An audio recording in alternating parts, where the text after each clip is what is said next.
Hey there, fellow language gamers. Welcome back to the channel. We're talking about the game Heading into Language Land, and today I want to give you some tips on strategy, specifically related to the Wordwizard card. So the Wordwizard has this power text. It says, pass one of Wordwizard's categories, and you may look up the definition or translation of one word. So this card is designed to let you look up stuff during the game and sort of learn what you need to learn to succeed and do well during the game. So normally when we play this game, especially with our online gaming groups, we play in a very friendly way. And we share answers and we look up answers as we go along all the time. But if you want to play in a slightly stricter way or more competitive way, and you really want to test what you know and don't know, then you would not allow players to look up answers during the game. And if they don't know, and they lose points. So the game gets a bit tougher in that way, and that's where the Wordwizard card would come in handy. If you have this character on your team and you pass one of their categories, then you can look up something that could help you during the game, whereas you wouldn't be able to otherwise. So I've set up a little board here that can help to demonstrate this. As you know, in this game we use the cards as the spaces of the board. You can make the board any size or any shape that you want. But let's imagine that I already have this character, I'm already on this space, and I want to move to here. So I would flip this card over and discover that it's a enemy character. I know that because they have an opposite color name from my own. So to defeat the enemy, I have to activate my own powers by looking at my categories and speaking about them in my target language. So let's say that I roll the dice and the number is 3. Well, then I would need to speak about a language in my target language. So my target language is Mandarin. Maybe I speak about, well, it doesn't matter, I could speak about Russian or English or Spanish, but I have to do it in Mandarin. That's my target language. So if I can do that successfully, I not only defeat the enemy and replace the space and move, which is a normal part of the turn, and also gaining a point, going up to 4 points, that's all normal steps of the turn, as you guys already know. In addition to those things, I get to use this power now because I passed one of her categories. So now, what would I look up? Well, I might see that on the board there's a location already up, and I kind of want to go there. It could be valuable for me to go there. This particular location generates teammates for me. So I might want to head in that direction, but I'm a little bit wary of the architecture category. If I roll a 5, I'm going to have trouble speaking about architecture. In this game, the number 4, number 5 categories tend to be more difficult. So what I would do is use this opportunity right now to look up something about architecture in my target language. Now I might do that while the other players are playing. So my turn would be finished, it would go to the next person, and I would check my phone or whatever, my device, or talk to a friend and get an idea about architecture, what I could say in my target language. So that's how the topic works on this Wordwizard card. Now I want to point out something more. If, let's imagine it's back to my turn again and I want to move to this space. I would flip it over and find out it's Wordhaven. Well, Wordhaven is the home world, or the hometown, of the Wordwizards. That's where all the Wordwizards study. That's where they all graduate from. And then that's where they all leave from to travel out into this world, the world of Language Land.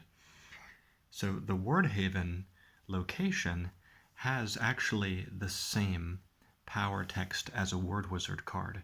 So it's just more opportunities to do the same thing. When locations come up during the game, they always stay face up in the same position that they've been discovered. And that starts to create a map on the board and starts to sort of affect how players want to move and where they want to go. Players may want to come to Wordhaven because they need or they want the ability to look up an answer. Keep in mind, this is if we're playing a bit more strictly and we're not allowing players to look up answers anytime. then these cards become more valuable to go to. So I flip over this card. I'm trying to go to Wordhaven. Let's imagine that I roll a 4. Okay, I have to speak about a religion in my target language. If I can do that successfully, I move into Wordhaven and I gain a point.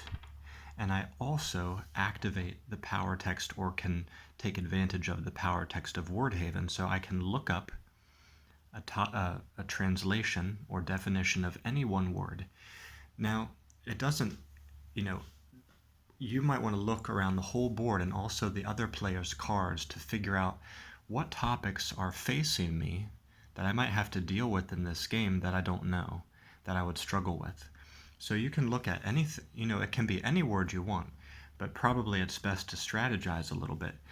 Now, I still have the goal to move to Embertel, and I've learned something about architecture. Maybe I should learn something about exercise. So I would say, okay, I'm going to use this power text here and look up an exercise. And I'm going to do that while we go on to the next player's turn. So as you can see, the Wordwizard and Wordhaven cards help us to look up things. They give us a little bit of an edge, because the Wordwizards are all about study and research and looking up stuff in books. So now it comes back around to my turn again, and I am looking to move into Embertel. So I roll the dice. Let's just say, for kicks, I did roll a 5.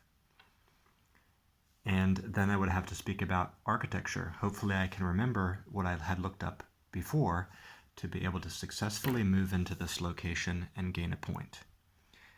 And then how the Embertel card works actually confuses people a little bit sometimes. But the Embertel card, essentially, you're going to grab a proxy card to be a teammate for you. It's like you get an additional character onto your team. And the topics and the categories for that character card, all the information you need to know about that character card is written right here in the power text. So it is a citizen that joins your team, and the topics are age, name, nationality, ethnicity. So as you go on to play, if you have to look at your team cards and past topics on your team cards, he's going to give you more options of things you can speak about. If I encounter an enemy again, like this troll, and I roll a 3, I can do the number 3 topic on my Wordwizard card, or the number 3 topic on my citizen card, which is names. I would just say a name in my target language, a name of a person, any person, or any name at all. And so having more teammates gives you more options of things that you can say and defeat enemies or battle other players. But to circle back, in today's video, the main point was to help teach you a little bit about strategy and to focus in particular on the Wordwizard and Wordhaven cards. So I hope as you continue to play this game, you can try to play a little more strictly with yourselves and the other players, and not look up stuff that you don't know during the game unless you have sort of earned the right through the use of these cards. Of course, you can play this game in different ways. It's great to play it in friendly ways for learning and for educational purposes. Well, even if you play in a competitive and stricter way, that can be good too, right? Because it's really sort of holding your feet to the fire and really putting you to the test. So if you want to play in a very sort of relaxed and free and learning mode, don't worry about the rules like this. Look up stuff anytime you want to. But if you want to sort of test yourself, maybe after you've played a few practice rounds, and you really want to test now what you remember and don't remember, then don't look stuff up any old time. Just look it up when you've activated these special rule powers. Now in future videos, I'm going to try to teach you guys more strategy and explain more power texts on these cards. As you guys know, you don't have to use those power texts at all. This game sort of has a simple mode and an advanced mode. So if you just want to play it in a simple way, if you're not really that into gaming, then you can just ignore those power texts.